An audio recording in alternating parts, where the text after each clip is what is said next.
ஒரு விஷயத்தை தெளிவாக தெரிந்து கொள்ள வேண்டும். வாழ்க்கையில் எல்லா நேரமும் இன்பமாக இருக்குமானா இருக்காது. அந்த இன்பமான நேரம் அப்படின்னு சொல்லக்கூடியது எந்த தடைகளும் வரவில்லை, எந்த கஷ்டங்களும் நமக்கு இல்லை. ரொம்ப மனதானது ஆனந்த நிலையிலே கூத்தாடி கொண்டிருக்கிறது, அப்படியே திளைத்து கொண்டிருக்கிறது அப்படின்னு சொல்லுவாங்க இல்லையா, ஆனந்தத்திலே திளைத்து கொண்டிருக்கிறது அப்படிங்கிற மாதிரி ஒரு சூழ்நிலை வருகிறது. அப்படிங்கும் போது நாம் கண்டிப்பாக உணர வேண்டிய ஒரு விஷயம் அப்படிங்கிறது அங்கே இருக்குது. என்னன்னா, அந்த நேரத்தில் நம்ம சிவ வழிபாடு செய்கின்றோம் அப்படிங்கும் போது, நம்ம ஆனந்தத்திலே இருக்கும் பொழுது சிவ வழிபாடு செய்கின்றோம் அப்படிங்கிறது பெரிதான விஷயம் அல்ல. ஏன்னா எல்லா கட்டத்திலும் ஒரு சில மனிதர்களுக்கு பார்த்தீங்க அப்படின்னா உங்களுடைய அந்த பக்தியோட ஆழம் அல்லது அதோட சிறத்தன்மையை இறைவன் அனைவருக்கும் உணர வைக்க வேண்டும் என்ற காரணத்திற்காக ஏதேனும் ஒரு சோதனை காலகட்டம் வரும். கண்டிப்பாக நம்ம வாழ்க்கையிலும் வந்திருக்கும். அது பார்த்தீங்க அப்படின்னா இறைவனை பற்றி எண்ணாத நாளாக இருக்கும். அப்படி ஒரு நாள் நமக்கு தேவையில்லை தான், இருந்தாலும் கொஞ்ச நாளாக சரியாக என்னால் இறைவனை வழிபட முடியவில்லை, என்னால் ஆலயத்திற்கு செல்ல முடியவில்லை, சிவனை வந்துட்டு எப்போவுமே நினச்சிக்கிட்டு இருப்பேன், சதா ஒரு வினாடி விடாமல் நினச்சிக்கிட்டு இருப்பேன், இப்போ எல்லாம் வந்துட்டு என்னால் அப்படி இருக்க முடியறதில்ல, ஒரு மாதிரி மனமானது தடுமாற்றமாக இருக்கிறது, சற்றே குழப்பமாக இருக்கிறது, இந்த மாதிரி விஷயங்களும் இருக்கும். அதே போல் கொஞ்சம் கஷ்டகாலம் அப்படிங்கிறது எல்லாத்துக்குமே வரும் இல்லையா, அசாதாரண சூழ்நிலை அப்படின்னு நம்ம சொல்லுவோம். அந்த மாதிரியான சூழ்நிலைகள் வரும்போதும் நம் பக்தியானது எவ்வளவு சிறத்தன்மையுடன் இருக்கிறது அப்படிங்கிறதுல தான் நம்மளுடைய அந்த பண்பற்றுக்கமா இல்லையான்னு தெரியும் மனது. இப்போ ஆனந்தத்தின் போது நம்ம பஞ்சாட்சரம் சொல்கிறோம், சிவனே அப்பா அப்படின்ட்டு நிறைய வார்த்தைகளால் அவரை புகழ்ந்து பாடுகின்றோம். அப்படிங்கிறது எல்லாமே இயல்பாக எல்லாருக்குள்ளும் இருக்கக்கூடிய விஷயம்.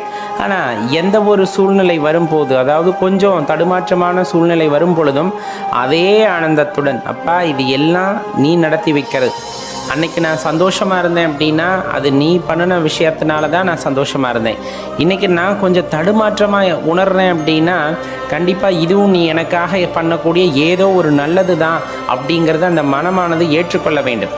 மாறாக கஷ்டம் வரும் பொழுது இது இறைவன் இப்படிப்பட்ட கஷ்டத்தை எனக்கு கொடுத்து விட்டாரே அப்படின்னு நம்ம நினைக்கும் போதே என்ன ஆயிடுது அப்படின்னா அந்த இடத்துல நம்ம மனமானது இன்னும் பண்படவில்லை அப்படிங்கிறத தெளிவாக காட்டி விடுகிறது.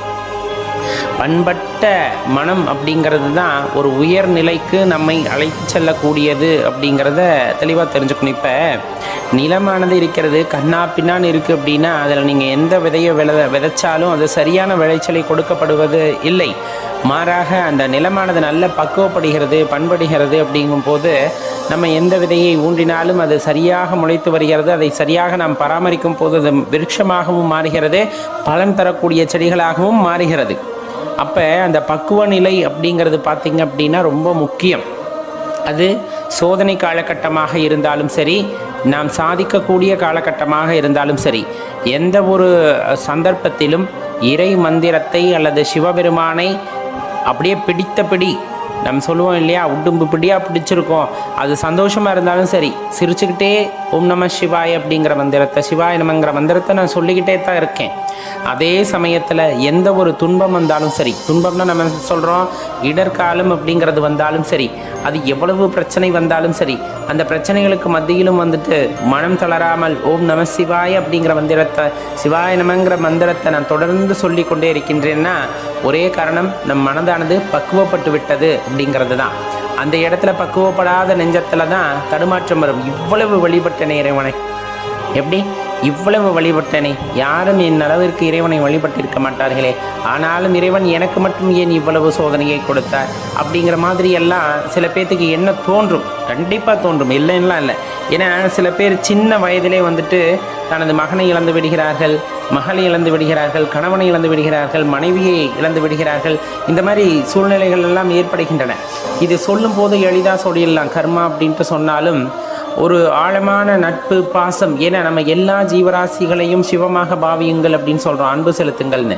அப்போ அந்த குழந்தைகள், அந்த மனைவி, அந்த கணவன் மீதும் அதே அளவிற்கான அன்பை செலுத்தி இருப்பார்கள். திடீரென்று பிரிவு வருகிறது அப்படிங்கும் போது அதை எந்த ஒரு காரணம் சொன்னாலும் ஏற்றுக்கொள்ள முடியாத சூழ்நிலையாக இருந்தாலும் யதார்த்தம் அப்படிங்கிறது கண்டிப்பாக புரிந்து கொள்ள வேண்டியது. நாமும் இங்கு நிலையாக இருக்கப் போவதில்லை. அவரவர் பூர்வ ஜென்மத்தில் செய்த கர்மத்தின் பலனாக இந்த பூமியிலே வந்து பிறந்திருக்கின்றோம்.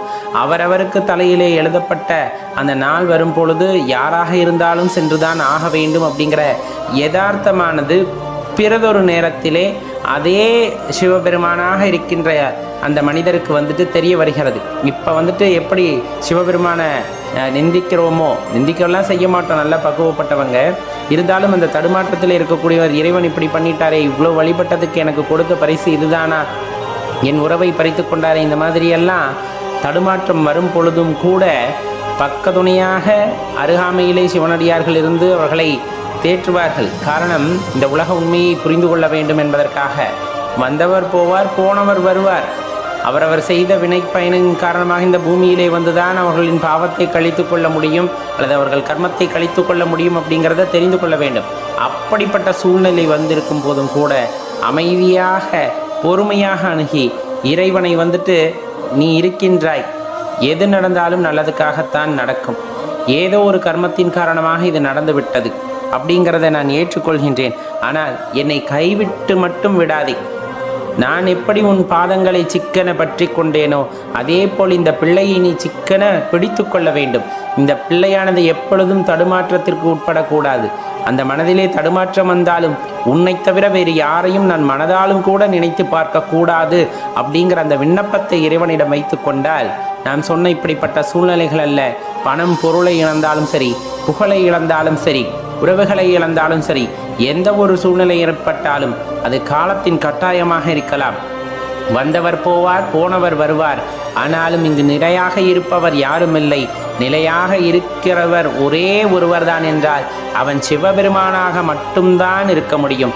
சிவபெருமானை தவிர நிலைப்பொருள் அப்படிங்கிறது இந்த பிரபஞ்சத்திலும் ஏதும் கிடையாது அப்படிங்கிற அந்த உண்மையை உணர்ந்து கொண்டால் கண்டிப்பாக நமக்கு வருகின்ற கவலைகள் யாது, துன்பங்கள் யாது அப்படிங்கிற மாதிரி அந்த கேள்வியை எழுப்பி விட்டால் அனைத்து பொருட்களிலுமே, அனைத்து இயக்கங்களிலுமே, அனைத்திலும் உறைந்திருப்பவர் ஈசனே அப்படிங்கிற அந்த உண்மையானது நமக்கு தெரிய வந்துவிடும். அதன் காரணமாக நம் மனமானது பக்குவப்பட்ட நிலையை எய்திவிடும்.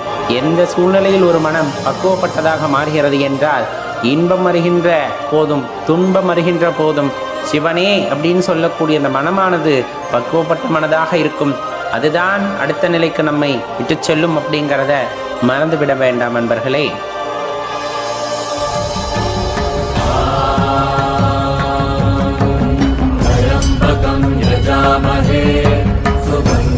पुष्टिवर्धनम् पूर्वारुकमिव बन्धनान् विद्युर्मुक्षीयमामृता